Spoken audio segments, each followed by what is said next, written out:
Everyone, this is ya minimalist Malayali and welcome to our channel. ഇന്ന് നമ്മൾ discuss ചെയ്യുന്നത് എങ്ങനെ ഒരു ഹനുമാൻ സങ്കല്പം എടുക്കാമെന്നുള്ളതിനെ കുറിച്ചാണ്. ഹനുമാൻ സങ്കല്പം എന്ന് പറഞ്ഞു കഴിഞ്ഞാൽ നമ്മൾ ഭഗവാനോട് നമുക്കൊരു ആവശ്യം, നമ്മൾക്ക് എന്തെങ്കിലും കാര്യങ്ങൾ മനസ്സിലുണ്ട്, അത് സത്യസന്ധമാണ്, മറ്റുള്ളവർക്ക് ദ്രോഹം വരാത്തൊരു കാര്യമാണെങ്കിൽ നമുക്കത് നടത്തി കിട്ടാൻ, അതിലുള്ള തടസ്സങ്ങൾ മാറിക്കിട്ടാൻ, അതൊരു പക്ഷെ നമ്മളുടെ പഠനമാവാം, നമുക്കൊരു ജോലിയാവാം, അല്ലെങ്കിൽ നമ്മൾക്കൊരു വീടാവാം, അതല്ലെങ്കിൽ കാറാവാം, അതുമല്ലെങ്കിൽ നമുക്ക് മറ്റുള്ളവർക്കൊരു സഹായം ചെയ്യാൻ ഉദ്ദേശിച്ചിട്ട് അത് നമ്മളെ കൊണ്ട് പറ്റാത്തതായിരിക്കും. എന്താണോ നിങ്ങൾ ഉദ്ദേശിക്കുന്നത് അത് ആർക്കും ദ്രോഹം വരാത്തതാണെങ്കിൽ ഭഗവാനോട് നമുക്ക് സങ്കല്പം എടുക്കാം. 3 ദിവസത്തേക്ക്, 7 ദിവസത്തേക്ക്, 11 ദിവസത്തേക്ക്, 21 ദിവസത്തേക്ക് എന്നിങ്ങനെ നീണ്ടുപോകും. അത് നമ്മളുടെ ഇഷ്ടമാണ്. പക്ഷെ 3 ദിവസത്തേക്ക് നിങ്ങൾ സങ്കല്പം എടുക്കുകയാണെങ്കിൽ കൂടി ആ ദിവസങ്ങളിൽ ഒറ്റയിരിപ്പിൽ നിങ്ങൾ ഹനുമാൻ ചാലിസ ചൊല്ലുക. 3 പ്രാവശ്യമോ 7 പ്രാവശ്യമോ 11 പ്രാവശ്യമോ 21 പ്രാവശ്യമോ ഹനുമാൻ ചാലിസ നമുക്ക് ചൊല്ലാം. നമ്മൾ എത്രയാണോ ചൊല്ലുന്നത് അത് തന്നെ വരും ദിവസങ്ങളിലെല്ലാം ചൊല്ലാൻ ശ്രമിക്കണം.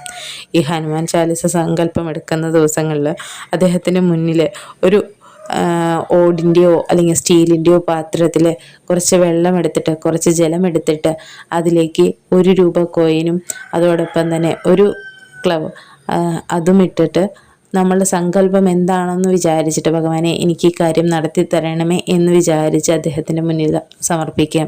അതോടൊപ്പം തന്നെ അദ്ദേഹത്തിന് അവൽ നിവേദ്യം വളരെ ഇഷ്ടമുള്ളതാണ്. ലഡ്ഡു നല്ല ഇതാണ്. നമ്മളെ കൊണ്ടാവുന്നത് ഫ്രൂട്ട്സ് ആയിക്കോട്ടെ, നമ്മളുടെ വീട്ടിൽ എന്താണോ ഉള്ളത് അദ്ദേഹത്തിന് മുന്നിൽ സമർപ്പിക്കുക, ഒരു പ്രസാദം എന്നുള്ള രീതിയിൽ.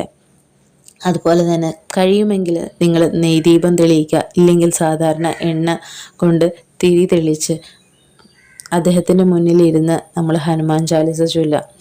നിങ്ങളെ ഹനുമാൻ ചാലിസ ചൊല്ലാൻ തുടങ്ങുന്ന സമയത്ത് നിങ്ങളുടെ ഉള്ളിലുള്ള ആ ടെൻഷൻ, സ്ട്രെസ്സ് കാര്യങ്ങളെല്ലാം അത് ചൊല്ലി അവസാനിപ്പിക്കുമ്പോൾ നമുക്ക് ഒരു തരത്തിലും ടെൻഷൻ ഫീൽ ചെയ്യുന്നതായിരിക്കില്ല.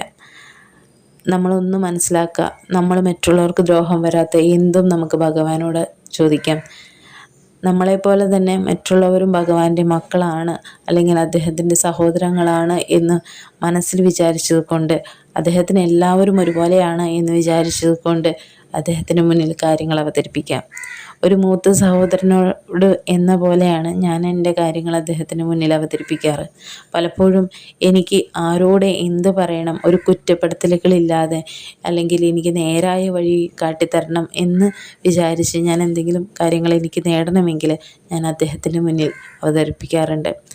11 ദിവസത്തെ ഹനുമാൻ സങ്കല്പം എടുക്കുമ്പോൾ 11 പ്രാവശ്യം അദ്ദേഹത്തിന് മുന്നിൽ വിളക്കും പ്രസാദവും അർപ്പിച്ച് ഹനുമാൻ ചാലിസ ചൊല്ലുന്ന ദിവസങ്ങളിൽ ഞാൻ ഫീൽ ചെയ്യുന്ന ഒരു സന്തോഷം, ആ കാംനെസ് എനിക്ക് വേറെ ഒന്നിനും കിട്ടാറില്ല.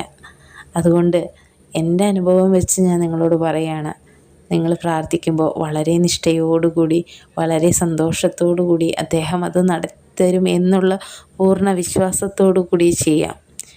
ഈ വീഡിയോ നിങ്ങൾക്ക് ഇഷ്ടപ്പെട്ടിട്ടുണ്ടെങ്കിൽ ലൈക്ക് ചെയ്യാനും ഷെയർ ചെയ്യാനും സബ്സ്ക്രൈബ് ചെയ്യാനും മറക്കരുത്. Thank you for watching.